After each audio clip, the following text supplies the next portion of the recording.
Students अस्सलाम वालेकुम। आज हमने फर्स्ट ईयर बायोलॉजी का न्यू टॉपिक स्टार्ट करना है, वो है फैलम प्लेटीहेलमिन्थेसिस।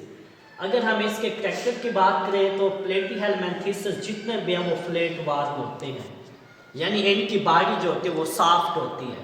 और दूसरा कैरेक्टर कि ये एसिलोमेट होते हैं, यानी सिलोम इसमें एब्सेंट होती है, मौजूद ही नहीं होती। अगर बॉडी फॉर्म की बात करें तो ये ट्रिप्लोब्लास्टिक होते हैं, 3 तरह की लेयर बनाते हैं। एक है एक्टोडर्म, दूसरे है मेसोडर्म और तीसरे है एंडोडर्म।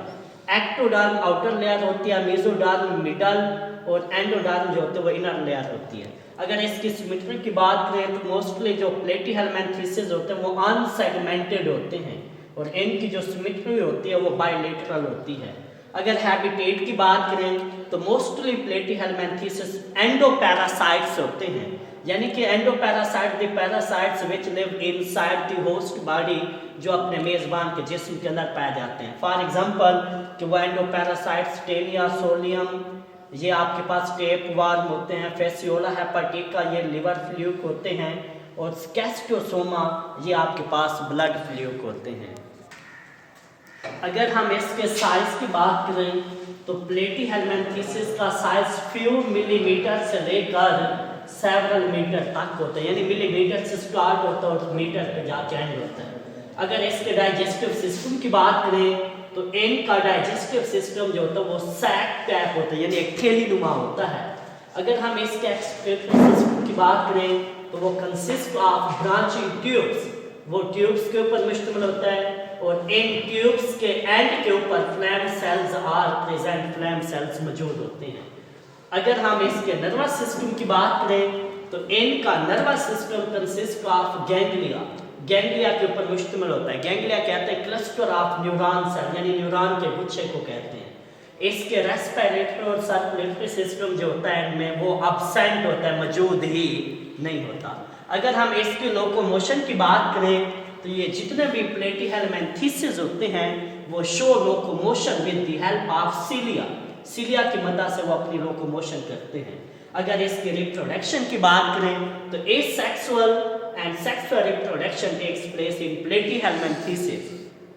जो एसेक्सुअल रिप्रोडक्शन होते हैं takes place with the help of वेटरी फिशन, वेटरी फिशन की मदद से होती है, और जो सेक्सुअल रिप्रोडक्शन होते हैं वो हर्मैफ्रोडाइट होती है।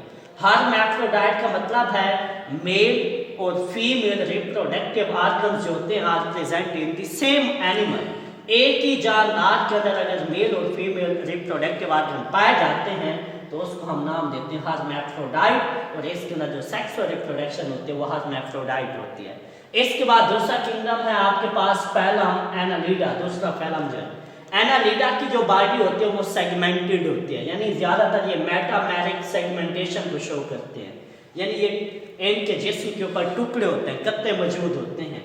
अगर इसकी बॉडी कैरेक्टर की बात करें तो ये ट्रिप्लोब्लास्टिक एंड सिलोमेट, यानी इसमें सिलोम इज प्रेजेंट, सिलोम मौजूद होती है। अगर इसके हैबिटेट की बात करें तो ये मैरीन वाटर के अंदर भी पाए जाते हैं, फ्रेश वाटर के अंदर भी पाए जाते हैं, और चांद एक सैल के अंदर यानी जमीन के अंदर भी दबे हुए होते हैं।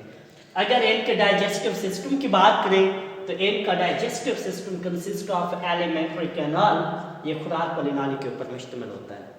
अगर हम स्केलेटन की बात करें तो इनका स्केलेटन जो होता है वो एक्सोस्केलेटन होता है, आउटसाइड दी बॉडी मौजूद होता है, और ये भी अपनी लोकोमोशन जो शो करते हैं, ये स्विमिंग, एक तो ये स्विम भी कर सकते हैं, और फ्लाइंग का मतलब है ये फ्लाइंग की मदद से भी, उड़ने की मदद से भी अपनी लोकोमोशन शो करते हैं। अगर रिप्रोडक्शन की बात करें तो इनकी रिप्रोडक्शन जो होती है वो मेटामॉर्फोसिस है। मेटामॉर्फोसिस का मतलब है कि लार्वी चेंज हो जाते हैं इनटू इंसेक्ट के अंदर। अल्लाह